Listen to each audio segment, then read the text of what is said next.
Today I'm making homemade ketchup. We're starting with organic tomato paste. This is from Costco. It's $12 or $6 for 12 cans, so about 50 cents a can.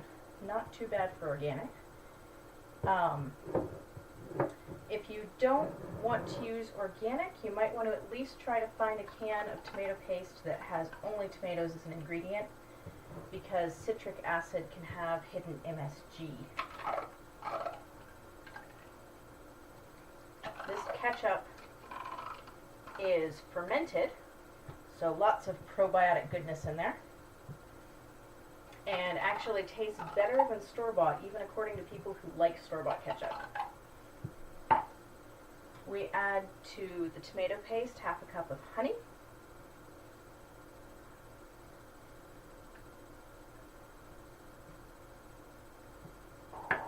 and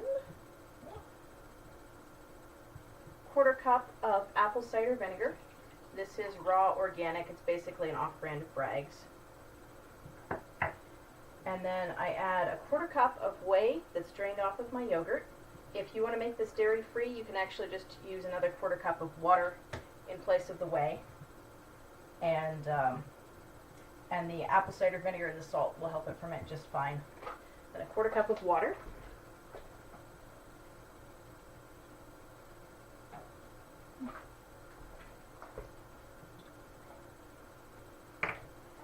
And it's usually easier to mix in the spices if you kind of mix this all up first, so they're not trying to clump up in the water there.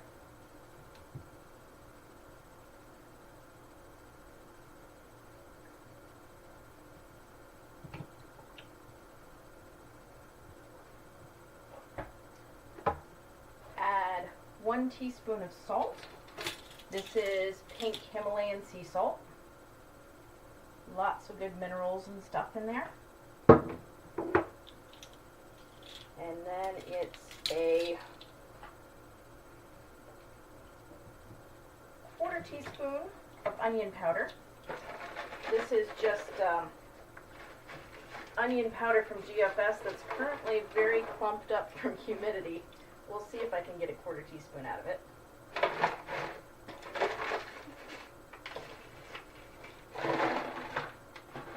I'm working on switching over my spices to all of the non-irradiated, like Oregon spice, but haven't made the switch with my onion powder yet. I'm just going to crumple up the rocks of onion powder into my ketchup.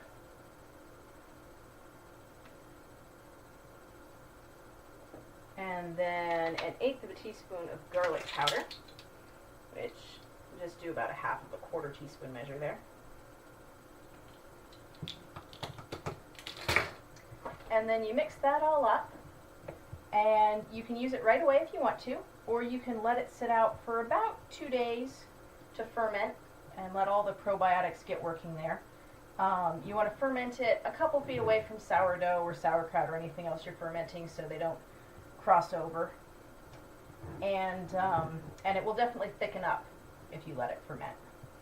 Makes a really nice thick ketchup after it's fermented. And the official verdict on this is that it is better than store-bought. So, there you go. Homemade ketchup.